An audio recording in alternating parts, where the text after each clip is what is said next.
Bonjour, nous nous retrouvons pour cette activité de chimie numéro 11, identification d'une espèce chimique à l'aide d'une chromatographie sur couche mince. Vous devez vous être muni de ce fascicule d'activité et normalement vous avez pris le temps nécessaire pour le préparer afin que cette correction soit la plus profitable possible pour chacune et chacun d'entre vous. Dans cette activité, on commençait par une partie grande 1 qui s'intitulait « Positionnement du problème ». Quelle méthode générale a été vue dans l'activité de chimie numéro 10, identification d'une espèce chimique à l'aide de grandeurs physiques pour identifier une espèce chimique? S'agit-il d'une méthode plutôt physique ou plutôt chimique? La réponse est citée dans la question même, puisque pour la question 1, il s'agit d'une méthode qui fait intervenir la mesure ou l'observation de grandeur, de paramètres, de caractéristiques physiques. Il s'agit plutôt d'une méthode physique.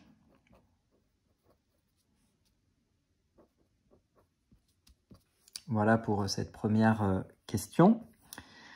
Question 2. Citez deux autres méthodes permettant d'identifier une espèce chimique. S'agit-il d'une méthode plutôt physique ou plutôt chimique? Il nous faut deux méthodes alternatives. La première, c'est l'utilisation de tests caractéristiques. On prend donc un réactif bien spécifique qui va se transformer là aussi de façon très spéciale au contact de l'espèce chimique que l'on souhaite tester, et cela permet d'identifier cette espèce chimique. La deuxième possibilité, c'est de réaliser une chromatographie sur couche mince, c'est le thème de la séance. Ce sont deux méthodes qui sont plutôt chimiques, puisqu'elles font toutes les deux appel à des notions et des concepts de chimie. On passe au grand 2, application de la chromatographie sur couche mince à l'éthanoate de linalyle synthétisé. On retrouve donc une nouvelle série de tests permettant de s'assurer que l'éthanoate de linalyle synthétisé dans l'activité de chimie numéro 9 est bien la bonne espèce chimique. Question 3. Quels sont les deux principaux objectifs d'une CCM? Une CCM a donc pour premier objectif principal de faire une séparation d'espèces chimiques. Cela signifie donc qu'en général, on travaille plutôt sur des mélanges et on obtient à l'issue de cette séparation, de préférence ou du moins de façon espérée, des corps purs. Et également, en parallèle, de mener une identification d'une espèce chimique qui serait contenue initialement dans un mélange. Question 4. Quels sont les deux principes explicatifs sur lesquels repose une CCM? Les deux principes explicatifs sur lesquels repose une CCM, c'est l'affinité et, en deuxième lieu, la capillarité.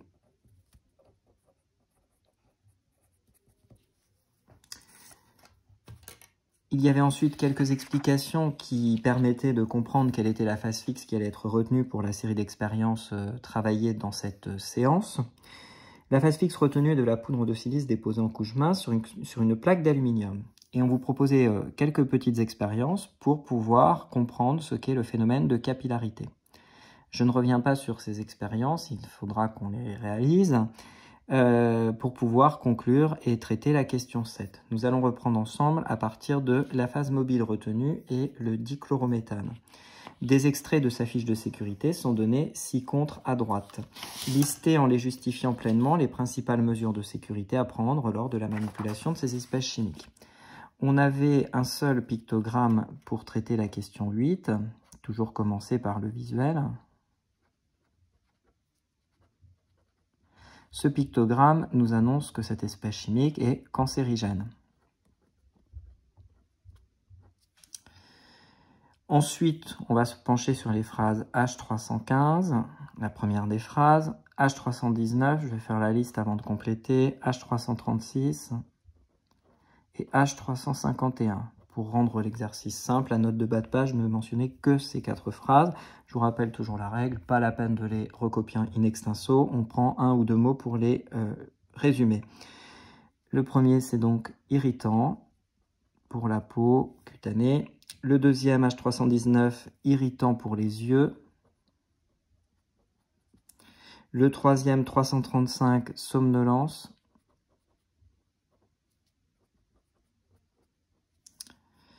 Le quatrième, 351, cancérigène. C'est donc une espèce chimique qu'il faut éviter de manipuler en étant en contact avec cette espèce chimique. C'est pourquoi vous pouvez proposer la liste de préconisations. Blouse, vous protégez votre corps. Lunettes, vous protégez vos yeux puisque c'est irritant pour les yeux. Les gants, bien sûr, puisque c'est irritant pour la peau. Et pour finir, on travaille sous la hotte afin d'aspirer toutes les vapeurs qui peuvent s'échapper du flacon contenant le dichlorométhane et qui sont donc potentiellement nocives. Au regard de ce que l'on vient de voir, on en comprend l'enjeu. Question 9. Dressez la liste des principales étapes d'une chromatographie sur couche mince. Il s'agit là d'une simple question de cours. La première étape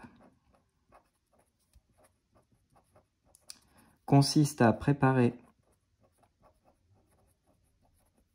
la cuve à chromatographie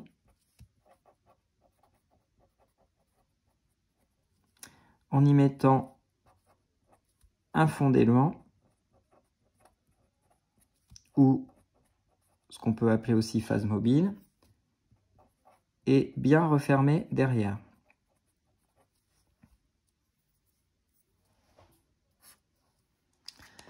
Je vous rappelle que le but, c'est de provoquer la saturation de la cuve à chromatographie, c'est-à-dire contraindre la cuve à chromatographie de se remplir au maximum de vapeur d'éluant, sachant qu'il y en a seulement un fond de déposer dans le fond de cette cuve à chromatographie. Quand vous avez fini cette préparation de cuve à chromatographie, donc cette préparation de saturation, on passe à la deuxième étape. Et cette fois-ci, il faut préparer de la même façon la phase fixe. Donc on prépare la phase mobile dans un premier temps, et là on prépare la phase fixe. Lors de la préparation de la phase fixe, il faut, et ça c'est un détail, notez une identification sur la phase fixe, donc des initiales par exemple, mais surtout il faut faire une ligne de dépôt.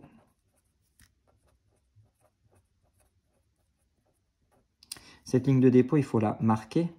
Je vais repréciser ce verbe juste avant. Marquer la ligne de dépôt, plus marquer aussi les dépôts.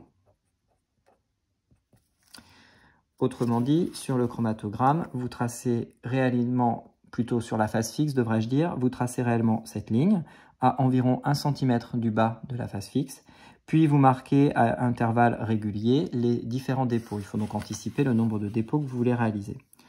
Une fois que vous avez marqué la ligne de dépôt et les dépôts, il faut réaliser les dépôts. Toujours dans cette deuxième étape. Je rappelle la règle extrêmement simple pour réaliser les dépôts.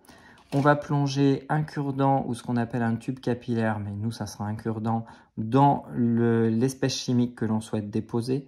Puis on vient poser notre cure-dent à la verticale exactement là où on a indiqué que l'on voulait réaliser ce dépôt. On revient plonger dans le flacon d'origine, c'est-à-dire qui contient l'espèce chimique, puis on vient remettre au-dessus du point où on cherche à faire le dépôt.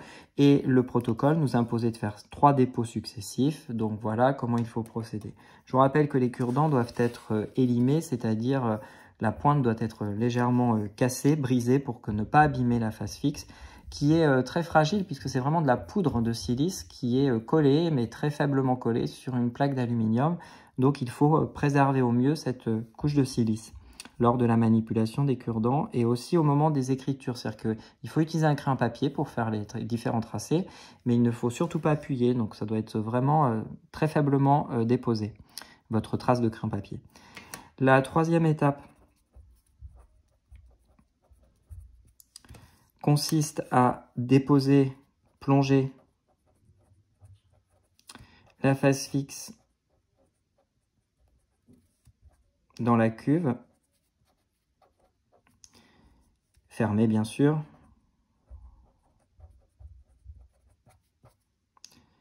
La quatrième étape,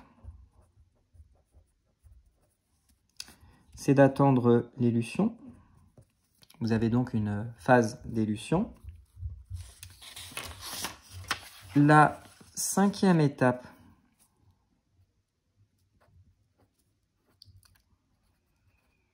c'est l'étape qui nécessite un minimum de temps à être mise en place.